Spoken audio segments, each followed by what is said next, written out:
Sienna Clark stood in a dark gas station parking lot, staring at $8 crumpled in her hand. Her last $8, her daughter's breakfast money for tomorrow. Then she heard the sound. A man gasping for air. A massive Hell's Angel biker collapsed near his motorcycle, clutching his chest. His face went gray. He was dying right there on the pavement, and no one else was around to help. "Don't get involved," the gas station attendant shouted from the doorway. "Those guys are nothing but trouble." Sienna looked at the dying man, then at her $8. She thought about her daughter Maya waking up hungry tomorrow, but she couldn't just walk away. She ran inside, bought aspirin and water with her last $8, and knelt beside him. She saved his life without knowing who he was. What Sienna didn't know, that choice would change everything. Because the next morning, 100 motorcycles rolled up to her street.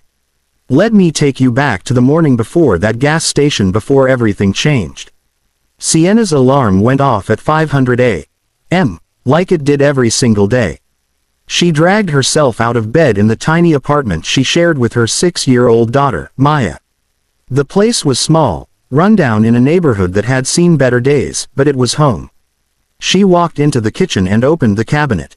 One box of cereal almost empty, half a carton of milk in the fridge. She poured the last bit into Maya's bowl and made it stretch as far as it would go. Maya came padding out in her pajamas, rubbing her eyes. "Morning, Mommy. Morning, baby." Sienna kissed the top of her head and set the bowl on the table. She didn't make one for herself. There wasn't enough. This was life now, counting every dollar, stretching every meal, praying that nothing unexpected happened because there was no cushion, no safety net, nothing to fall back on. Sienna worked 2 jobs. Mornings at the laundromat, folding strangers' clothes for $11 an hour. Evenings at a diner serving truckers and late-night crowds hustling for tips that sometimes added up to $20, sometimes less. Her car had broken down 3 weeks ago. She couldn't afford to fix it. So now she walked everywhere, miles to work, miles home in worn-out sneakers with a hole in the left sole. And the bills kept coming. Rent was due in 3 days. She was $150 short. The landlord had already threatened eviction once. Maya's asthma inhaler needed refilling. $60 she didn't have. The electricity bill had an overdue notice taped to the fridge. But Sienna didn't complain. She'd learned a long time ago that complaining didn't pay the bills. Her grandmother had raised her with one simple rule. Kindness costs nothing, baby, and sometimes it's all we got to give. So Sienna smiled at her coworkers even when she was exhausted. She asked customers how their day was going, even when her feet ached so bad she could barely stand. She kept a little journal by her bed where she wrote 3 things she was grateful for every night, no matter how hard the day had been. That Tuesday started like every other day. She walked Maya to the neighbor's apartment before school, then headed to the laundromat. She folded clothes for 8 hours, her mind on autopilot. Jeans, towels, sheets, over and over. At 2 p.m., she clocked out and walked to the diner. Her shift didn't start until 3, but she liked to get there early, grab a coffee, sit in the back booth, and just breathe for a few minutes. Linda, her coworker, a kind older woman who'd worked at the diner for 20 years, slid into the booth across from her. "You look tired, honey." "I'm always tired," Sienna said with a small smile. "You worked yourself to death for that little girl. She's worth it." Linda patted her hand. "I know she is, but you got to take care of yourself, too." "You hear me?" Sienna nodded, but they both knew. She didn't have that luxury.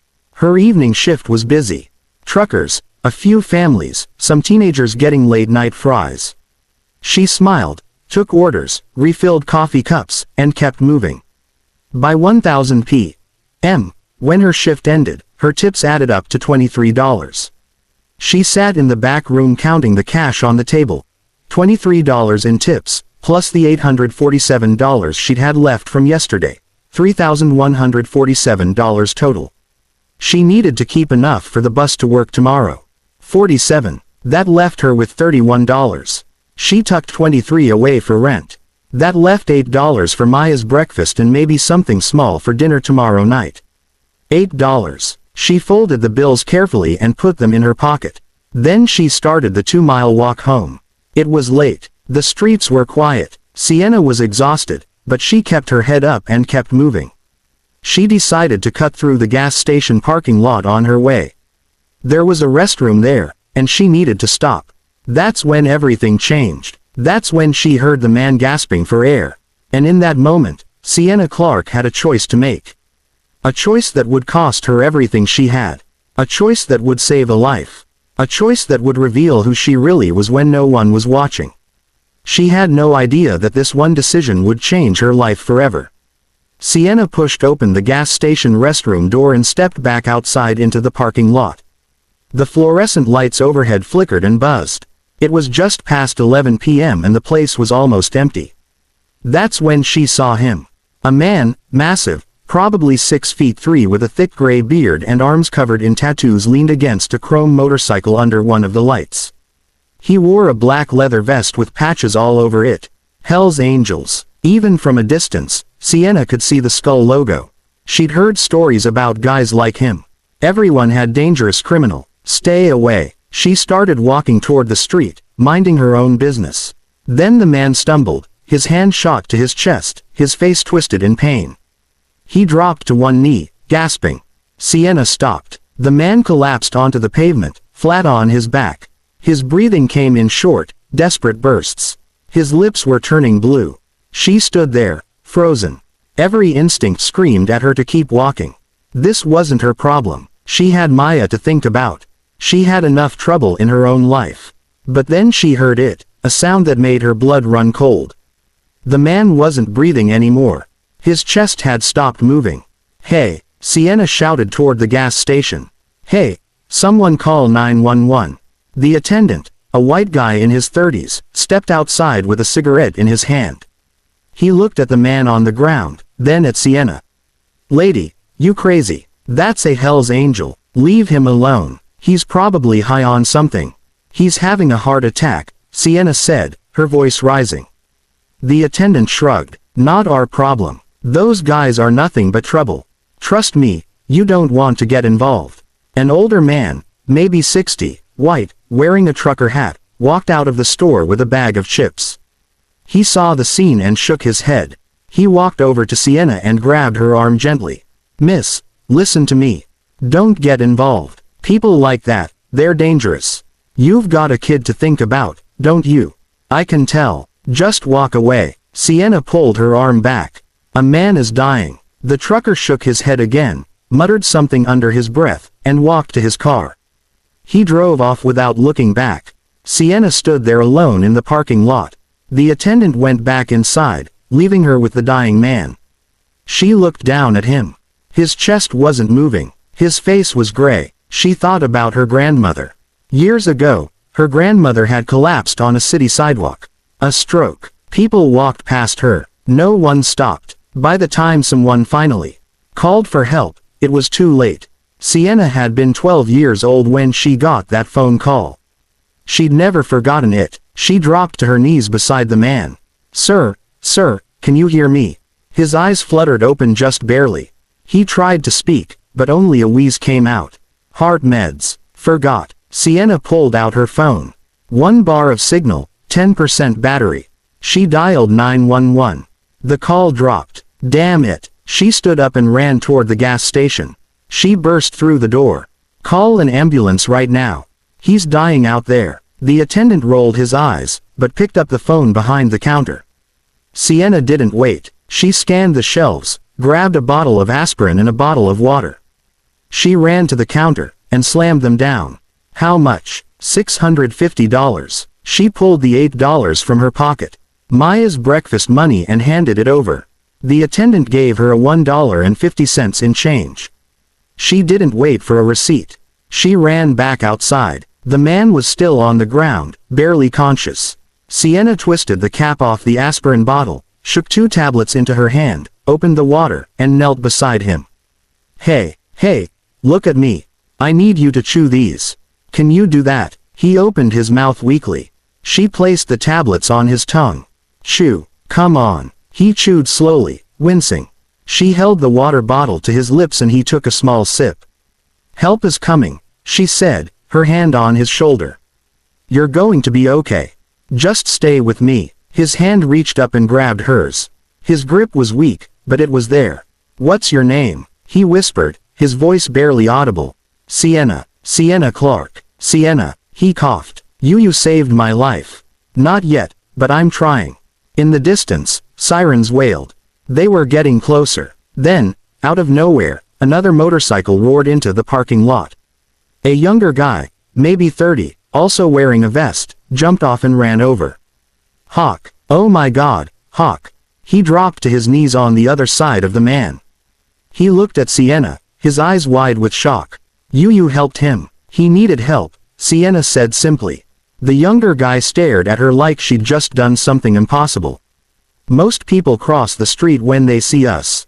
Sienna didn't respond. She just kept her hand on Hawk's shoulder until the ambulance pulled into the lot. The paramedics rushed over with a stretcher and equipment. One of them looked at Sienna. "Did you give him aspirin?" "Yes, 2 tablets maybe 3 minutes ago." The paramedic nodded. "Smart move. You probably just saved his life." They loaded Hawk onto the stretcher. He reached out and grabbed Sienna's wrist one more time, his eyes locked onto hers. "Tell them Hawk sent you." She had no idea what that meant. The younger guy stood up as the ambulance doors closed. He walked over to Sienna, pulled a business card from his wallet, and handed it to her. It was plain white with just a phone number and a small logo, a crown with wings. "My name's Cole," he said. "Hawk's going to want to thank you. Please call this number tomorrow." Sienna took the card, her hands shaking. She looked at the logo, then back at Cole. "Who is he?" she asked. Cole smiled, but there was something heavy in his expression. "Someone important. Someone who doesn't forget kindness." The ambulance pulled away, sirens blaring. The gas station attendant stood in the doorway, arms crossed, shaking his head. Sienna stood alone in the parking lot with a $1.50 in her pocket and no idea what she'd just done. She walked home in the dark, replaying everything. The attendant's words echoed in her mind. "Those guys are nothing but trouble." But all she'd seen was a man who needed help. Had she made a mistake? She didn't know yet, but she was about to find out. The paramedics worked fast. One of them placed an oxygen mask over Hawk's face while the other checked his vitals. Sienna stood back, her hands still trembling from the adrenaline. Cole paced back and forth, running his hands through his hair. He looked terrified. "Is he going to be okay?" he asked the paramedics. "We got him stable," one of them said.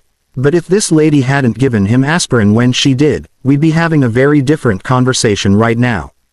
Cole turned to Sienna. His eyes were red. "You don't understand, Hawk. He's not just anybody. He's everything to us." Sienna didn't know what to say. "I just did what anyone would do." "No." Cole shook his head firmly. "Most people would have walked away, especially from someone who looks like him." The paramedics loaded Hawk into the ambulance. Before they closed the doors, Hawk pulled the oxygen mask down slightly and looked at Sienna. "Thank you," he mouthed. She nodded. The ambulance doors closed and the vehicle pulled away into the night.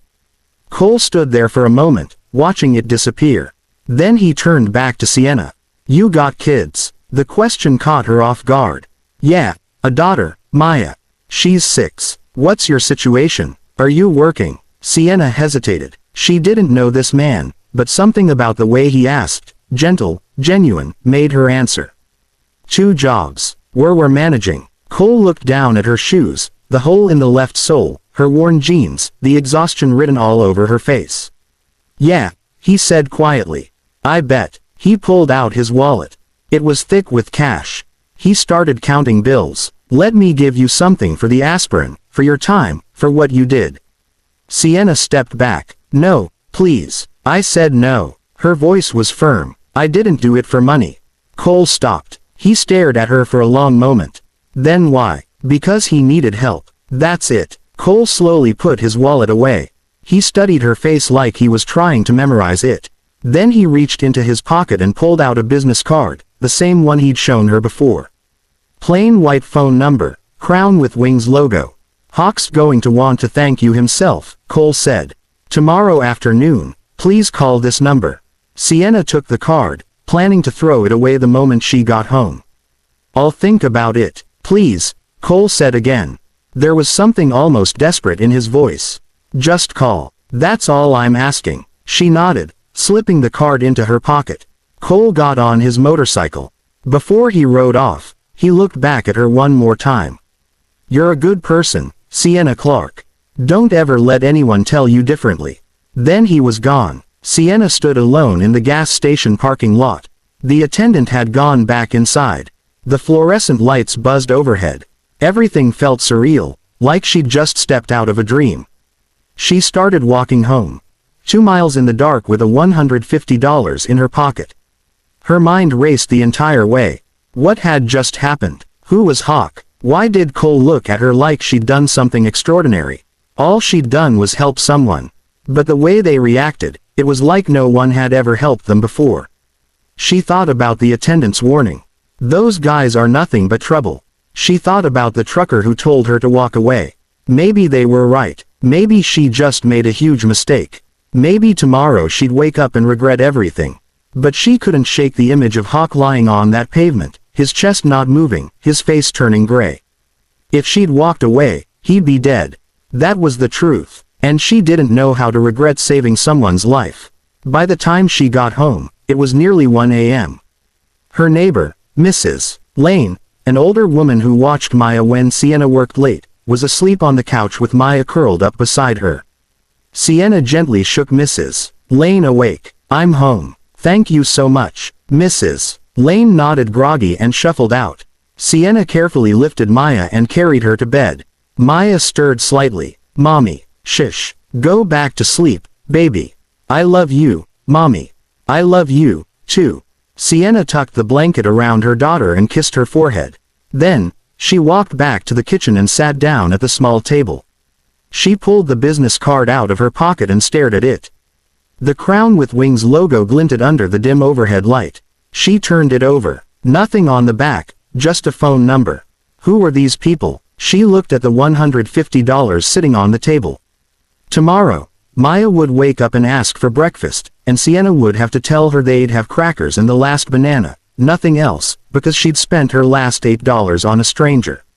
She pulled out her journal, a small notebook she kept by the window. Every night, no matter how hard things were, she wrote down 3 things she was grateful for. It was something her grandmother had taught her. She opened to a blank page and wrote, 1. Maya is healthy. 2. I helped someone tonight. 3. Tomorrow is a new day.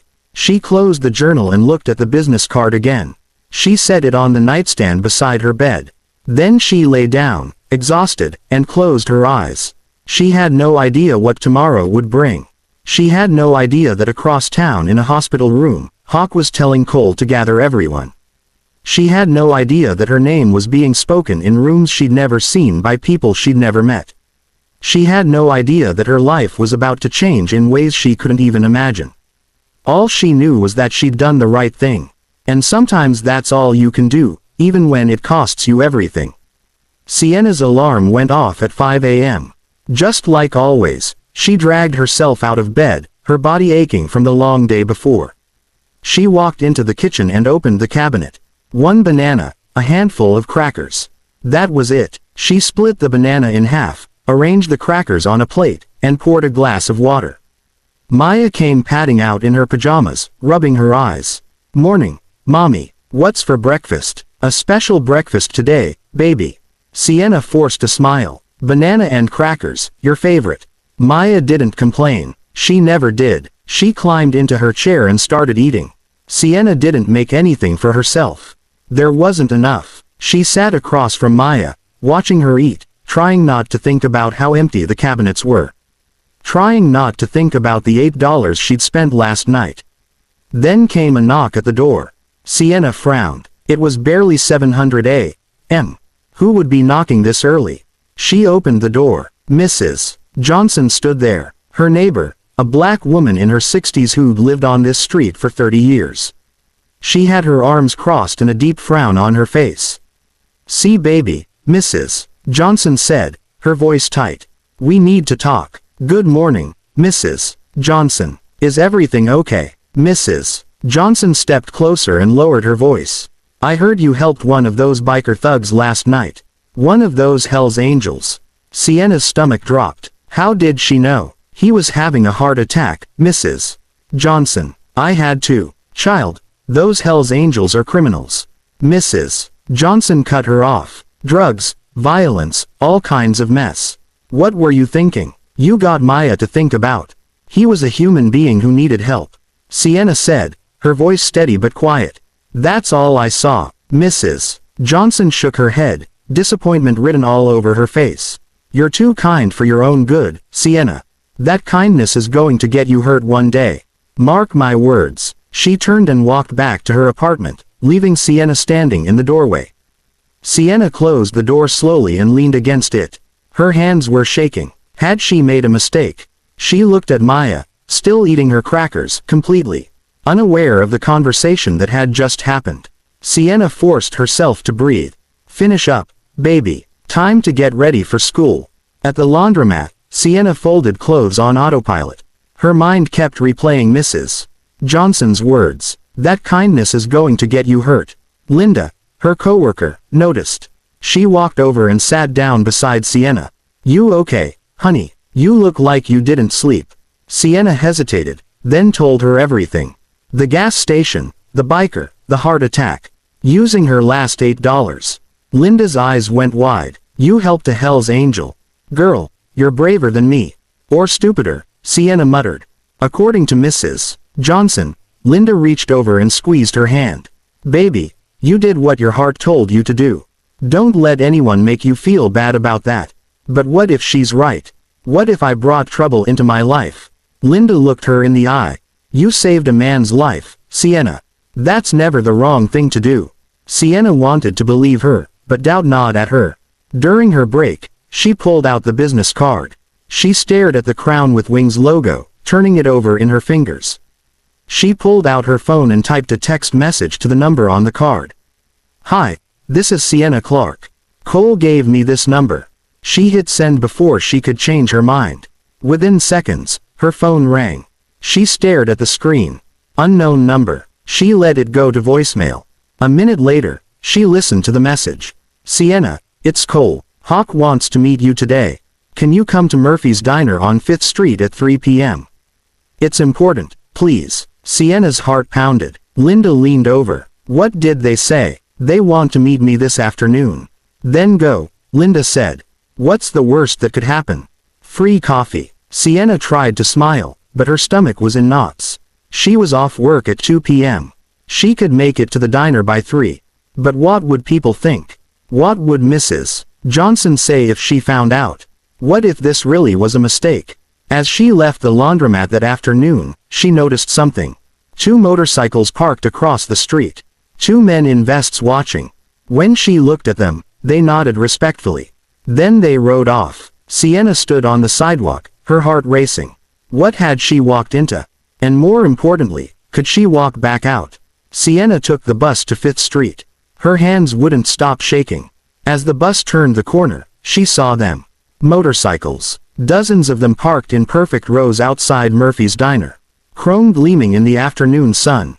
Her stomach dropped. The bus stopped. Sienna almost stayed in her seat, but something made her stand up and walk toward that diner. Bikers lined the sidewalk. Big men with tattoos and gray beards. Women, too, arms crossed, standing tall. All wearing vests with patches. They weren't loud. They weren't threatening. They were waiting. As Sienna walked past, each one nodded to her. One older man tipped his cap. Sienna's heart pounded. What did that mean? She reached the door, took a breath, and walked inside. Every booth and table was filled with bikers. The diner was dead silent. Every single person turned and looked at her. Cole appeared from the back, smiling. Sienna, thank you for coming. Hawk's waiting. As they walked through the diner, something incredible happened. The bikers stood up, one by one. As she passed, they rose to their feet like a wave moving through the room. Sienna had no idea what it meant, but it felt sacred. Cole led her to a corner booth. Hawk sat there looking better than last night. When he saw her, he stood slowly, wincing. Sienna Clark, please sit. She slid into the booth. Hawk studied her. How are you feeling? I'm fine. How are you? Doctor said if you hadn't acted fast, I'd be dead. Heart attack. I'm just glad you're okay. Hawk leaned forward. Cole told me everything. You wouldn't take money. You've got a daughter, 2 jobs. You used your last $8 to save my life. Sienna shifted uncomfortably. It wasn't about money. I know. That's why I wanted to meet you. He pulled out a photograph and slid it across the table. A younger Hawk stood beside a woman. Between them was a little girl, maybe 7, with bright eyes and a huge smile. That's my daughter, Hawk said quietly. Her name was Lily. Was leukemia. She was 7. We couldn't afford treatments fast enough. By the time we got the money, it was too late. Sienna's throat tightened. I'm so sorry. Hawk's jaw tightened. After she died, I made a promise. Anyone who shows real kindness, especially when they've got nothing, I help them. It's what Lily would have wanted. Sienna didn't know what to say. Hawk looked her in the eye.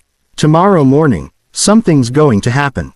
Don't be scared. Just trust me. What do you mean? Hawk smiled. You'll see. He stood, shook her hand, left cash on the table, and walked out with Cole. Sienna sat alone, surrounded by silent bikers, completely lost. An older biker leaned over. You did good, miss. Real good. She had no idea what he meant. Back on Sienna's street, the neighborhood buzzed with talk. Mrs. Johnson stood on her porch with Mr. Rodriguez, a man in his 40s from 3 doors down. That girl Sienna is mixed up with those bikers now. Mrs. Johnson said, I told her no good would come of it. Mr. Rodriguez frowned. Hell's Angels on our street. We got to do something. A young mother overheard, I'm keeping my kids inside tomorrow. Word spread fast. By dinner time, the whole block was on edge. Parents warned their children. Curtains stayed drawn. Doors stayed locked. No one knew what was coming. But everyone was afraid. And Sienna, she rode the bus home with a pit in her stomach, wondering if she'd just made the biggest mistake of her life. Tomorrow, I will tell her the answer. Sienna woke to a sound like thunder, deep, rumbling, shaking the windows. Engines. She rushed to the window and looked out. Her street was lined with motorcycles, hundreds of them. Chrome gleaming, black vests, bikers standing in perfect formation. Oh my God, she whispered. Maya ran in. Mommy, why are there so many motorcycles? Sienna had no answer. She threw on clothes and rushed outside with Maya clinging to her hand. The entire neighborhood had come out, but they weren't curious.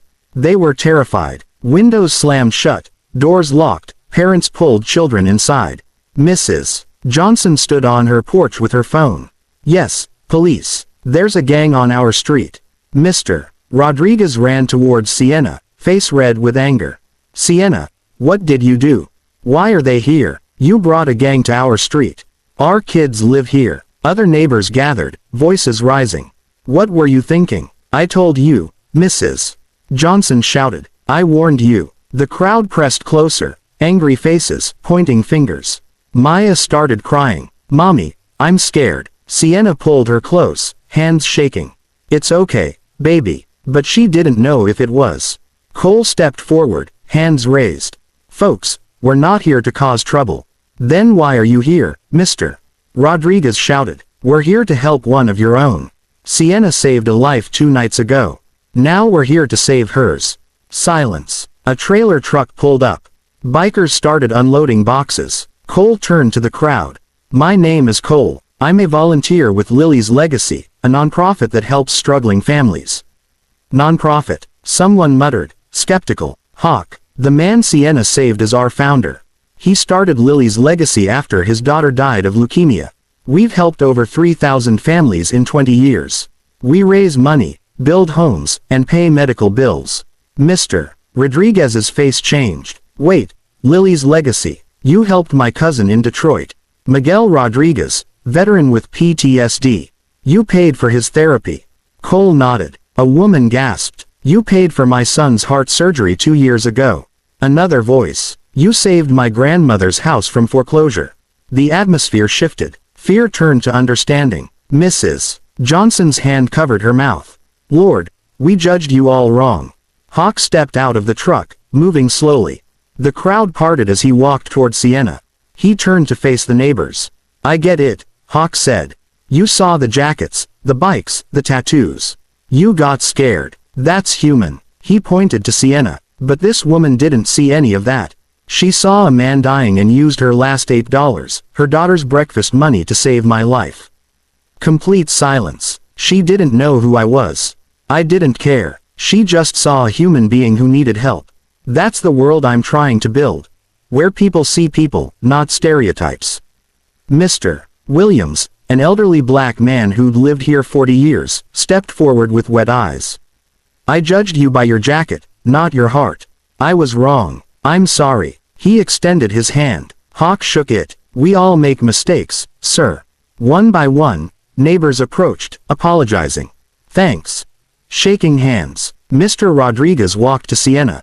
I'm sorry, I yelled. You were braver than all of us. Sienna couldn't speak. Hawk turned to her. You gave me a second chance. Let me give you one. He handed her an envelope. Inside a check for $25,000. Sienna stared, unable to process it. For rent, medical bills, whatever you need, Hawk said. There was more. A letter on official letterhead. Lily's Legacy offers you community outreach coordinator. Salary $52,000 year. Full benefits. Health insurance. Start in 2 weeks. Sienna's knees buckled. She dropped to the ground sobbing. Maya knelt beside her. Mommy, why are you crying? Happy tears, baby. The neighbors erupted in applause. Some cried too. Engines revved. A thunderous celebration echoing down the street. Mrs. Johnson pulled Sienna into a hug. Baby, you showed us how to be better. I'm so sorry. Hawk knelt beside Sienna, wincing. One more thing. He pulled out a car key. We bought your car from Impound. Fully repaired. It's around the corner. Sienna looked up, face stray with tears. Why all this? Hawk's eyes glistened. 20 years ago, my daughter died because we didn't have enough money. I swore I'd never let that happen to another family. You saved my life with your last dollars. Didn't hesitate. Didn't ask for anything. That's who the world needs. That's who I need. I'm nobody special. You're wrong. You're exactly who we've been looking for. Cole stepped forward. There's more. Come. He led her to the trailer. Inside, furniture, a bed for Maya, groceries, toys, school supplies, clothes.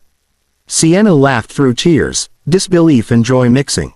This is too much. It's not enough, Hawk said. But it's a start. Bikers began unloading. The neighbors, terrified an hour ago, stepped forward to help. Mr. Rodriguez grabbed a box. Where do you want this? Mrs. Johnson directed traffic. Careful with that bed. The young mother who'd locked her kids inside now had them helping carry toys. The entire street came together. Fear and prejudice transformed into community and love. Hawk stood beside Sienna. Tomorrow we start planning the community center right here. Community center. Clark House named after you. Sienna shook her head, crying. You can't. I can. And I am. Maya tugged her hand. Mommy, they brought me a bike. Sienna looked at her daughter's face. Pure joy. No fear. And something inside her broke open. For the first time in years, she felt real hope. Thank you, she whispered to Hawk. You already thank me, Hawk said. You saw me. Not the vest. Not the tattoos, just me.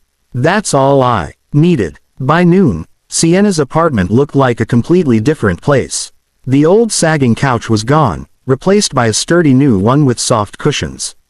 The wobbly kitchen table now. A solid wooden dining set with 4 matching chairs. Maya's mattress on the floor. A real bed with a frame, fresh sheets, and pillows. Bikers moved furniture in while neighbors helped unpack boxes. Mr. Rodriguez assembled Mia's new bed.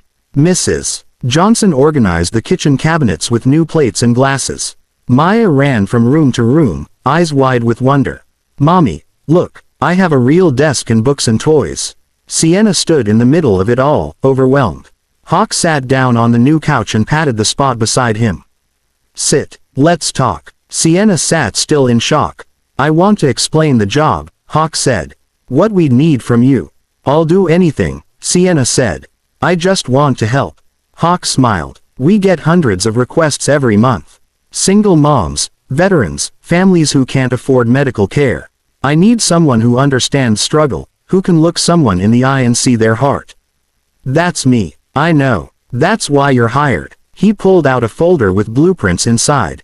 But there's more. I want to open a community center right here in this neighborhood.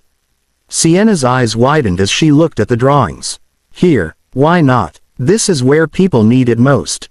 Job training, food bank, after-school programs for kids like Maya, a medical clinic.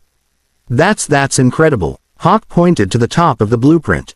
2 words, Clark House. We're naming it after you. Sienna shook her head. You can't do that. I didn't do anything special. Hawk looked her in the eye. You saved my life with your last $8. That's the definition of special. Tears filled Sienna's eyes again. Your job is to find people who need help.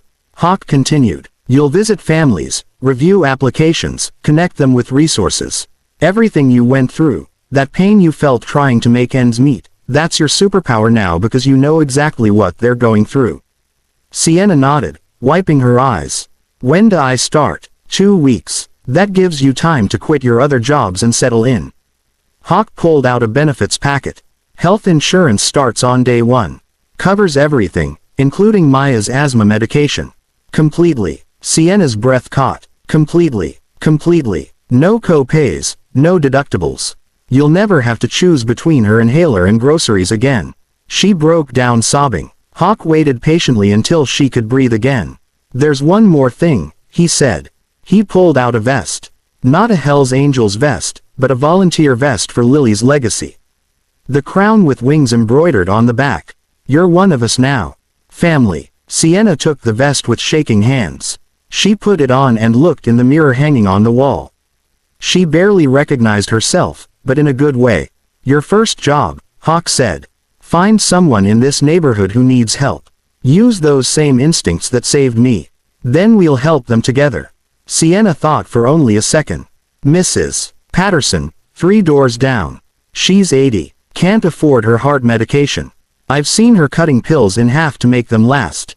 Hawk smiled. Then let's go. They walked to Mrs. Patterson's apartment. Sienna, Hawk, and Cole. Sienna knocked. Mrs. Patterson opened the door slowly, surprised to see people on her doorstep.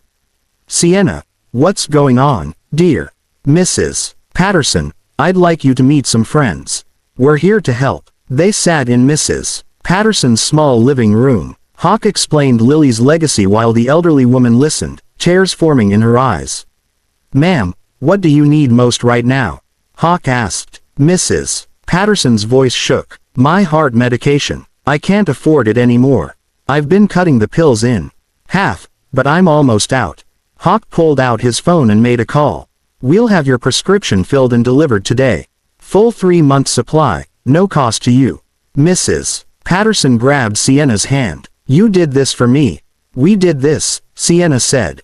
Together. Mrs. Patterson wept. As they left, Sienna looked back at the elderly woman's grateful face. This is the best job I'll ever have, she said to Hawk. I know, Hawk replied. Because you understand what it means to need help. And now you get to be the person who shows up. They walked back to Sienna's apartment where the celebration continued. Neighbors laughed. Bikers shared stories. Maya played with her new toys. And for the first time in 3 years, Sienna Clark didn't worry about tomorrow because tomorrow was going to be okay. Actually, it was going to be better than okay. It was going to be beautiful. 6 months later, everything had changed. But the change didn't happen overnight. And it didn't happen smoothly. The day after the bikers came, someone posted a video online. Sienna standing in her street surrounded by 100 Hells Angels motorcycles. The footage went viral. The comments came fast. She's glorifying gang culture. Hells Angels are criminals. Don't be fooled. This is staged. No way. This is real. Sienna saw them. Every single one. They hurt. Linda called her. Ignore them, honey. They don't know the truth. But the negative comments kept coming for weeks. Then something shifted. Families Lily's legacy had helped start sharing their own stories, videos, posts, testimonials. A veteran in Ohio.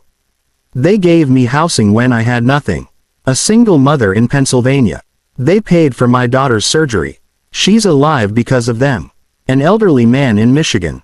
They saved my home. The comments changed. I was wrong about bikers. This is what real charity looks like. Faith in humanity restored. Within a month, the hashtag Lily's legacy was trending. Month 1, Sienna sat at her new desk in the Lily's Legacy office. A nameplate in front of her read, Sienna Clark, Community Outreach Coordinator. She reviewed applications, made phone calls, visited families. Maya thrived in her new school. Her inhaler sat on the counter, always full, always accessible. No more cutting corners. No more fear. Month 2. A vacant lot in Sienna's neighborhood became a construction site. Clark House was rising from the ground. At the groundbreaking ceremony, Sienna stood with a shovel surrounded by bikers and neighbors. Local news cameras filmed everything. The reporter asked, "How does it feel to have a community center named after you?" Sienna smiled. "It's not about me. It's about what happens when people choose kindness over fear." Month 3. Sienna met Marcus, a young black veteran, 32 years old, living in his car. She sat with him in a coffee shop. "Tell me what you need. A place to sleep, a job, a reason to keep going." Within a week, Lily's Legacy placed him in transitional housing and enrolled him in a job training program. 3 months later, Marcus worked at a local factory. He had his own apartment, a paycheck. Hope. He came back to thank Sienna, shaking her hand with tears in his eyes. "You gave me a second chance." "No," Sienna said, "you gave yourself a second chance. I just opened the door." Month 4. Clark House opened. The ribbon-cutting ceremony drew hundreds of people. Sienna and Maya cut the ribbon together, both laughing. Inside, the building buzzed with life. A job training center, a food bank, an after-school program, a medical clinic offering free checkups. On opening day, 43 people came through the doors seeking help. All 43 left with something they needed. Month 5, testimonials poured in. Rosa, a Latina mother of 3. "Lily's Legacy paid for my daughter's surgery. Without them, I would have lost her." Mr. Williams, the elderly man who'd apologized to hawk on Sienna's street. "They paid my property taxes. I get to keep my home because of them." A teenage girl, 16, with dreams of college. "The after-school program helped me get a scholarship. I'm going to study medicine." Month 6. Sienna now led a team of 5 coordinators. Each one a person she'd helped first, now paying it forward. Lily's Legacy expanded to 3 neighboring towns. Each location is modeled after Clark House. Hawk recovered fully. He spent his days visiting the centers, meeting families, and shaking hands. He told Sienna one afternoon, "You know what Lily would say if she could see this?" "What?" She'd say, "Daddy, you did good." Documentary filmmakers came to interview Sienna. They wanted to tell her story. She sat in front of the camera and said something simple. "A year ago, I had $8 and a choice. Help a stranger or feed my daughter breakfast. I chose to help, and that choice saved both of us." The short film premiered online. Within a week, 5 million views. One day, Sienna returned to the gas station where it all started. She walked inside and asked the manager for permission to place a small plaque on the wall outside. He agreed. The plaque read, "Here, a small act of kindness changed everything." Lily's Legacy. The gas station attendant, the one who told her to leave Hawk alone, saw her and walked over. "I remember you," he said quietly. "I told you not to help him." Sienna nodded. "I was wrong," he said. "I've been following your story, what you built. I'm sorry." Sienna smiled. "We all learn. That's what matters." She walked out of that gas station for the second time. But this time, everything was different. This time, she wasn't alone. She had a family now, a community, a purpose. And it all started with $8 and a choice. 1 year after that night at the gas station, Clark House hosted an anniversary celebration. The building overflowed with people. Families who'd been helped, bikers who'd volunteered, neighbors who'd learned to see past their prejudices. Balloons hung from the ceiling. A banner stretched across the wall. 1 year of kindness. Sienna stood at a small podium, looking out at the crowd. Maya sat in the front row, beaming. Sienna cleared her throat. "A year ago, I spent my last $8 on a stranger. I didn't know who he was. I didn't care. He needed help. That's it." The room applauded. "I was scared," Sienna continued. "People told me I was making a mistake, that I was bringing trouble into my life. And for a moment, I believed them." She looked at Hawk, standing in the back with his arms crossed and a proud smile on his face. But what I learned is this. Kindness is never a mistake. Even when it costs you everything, especially then. More applause. Some people wiped their eyes. After the speech, a young woman approached Sienna. She was white, early 20s, with nervous eyes. "Hi," the woman said. "My name is Emily. I don't know if you remember, but you helped my mom 6 months ago. She had cancer, couldn't afford treatment." Sienna searched her memory. "Mrs. Lawson." Emily nodded, tears spilling down her cheeks. "She's in remission. The doctors said it's a miracle, but it wasn't a miracle. It was you. It was Lily's legacy." They hugged tightly, both crying. Mrs. Johnson walked over, now a regular volunteer at Clark House. She pulled Sienna aside. "Baby, I need to say something." "What is it, Mrs. Johnson?" "I'm sorry for what I said that morning, for judging you. For judging them." She gestured toward the bikers scattered throughout the room. "You taught this old woman that it's never too late to change." Sienna squeezed her hand. "You were just trying to protect me. I understand. Still, I was wrong, and I'm grateful you didn't listen to me." That evening, after the celebration ended, Sienna walked home. She still walked everywhere. Even though her car was fixed, she liked the quiet, the time to think. As she passed a different gas station, she saw a young man sitting on the curb, Latino, maybe 22, head in his hands. Sienna stopped. "Hey, you okay?" The young man looked up, eyes red. "My car broke down. I don't have money for a tow. I'm supposed to pick up my son from daycare in 20 minutes. Sienna opened her purse and pulled out $50. She handed it to him. "What? No, I can't." "Yes, you can," Sienna said. "Get your car towed. Get your son." The young man stared at the money like it was a miracle. "I don't even know you. You don't have to." Sienna pulled out a Lily's legacy card and handed it to him. "When you're back on your feet, help someone else. Pass it on. And if you ever need more help, call that number." Tears streamed down his face. "Thank you. I won't forget this." Sienna smiled. "I know you won't." She walked away, her heart full. A year ago, she'd been the one with nothing, the one who needed help. Now she was the one giving it.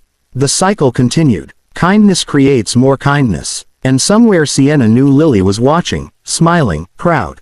Sienna's story started with $8 and a choice. She could have walked away. She could have listened to the fear. But she didn't. She saw a human being who needed help and she helped. That one choice changed everything. Here's my question for you. Who can you help today? Who needs your $8, your time, your kindness? And who have you judged unfairly? What person have you walked past because of how they looked? Sienna looked past the leather vest and tattoos. She saw a person, not a stereotype. How many times have we judged too quickly? If this story moved you, don't just watch, act. Help someone this week. Leave a comment. Tell me about a time kindness changed your life.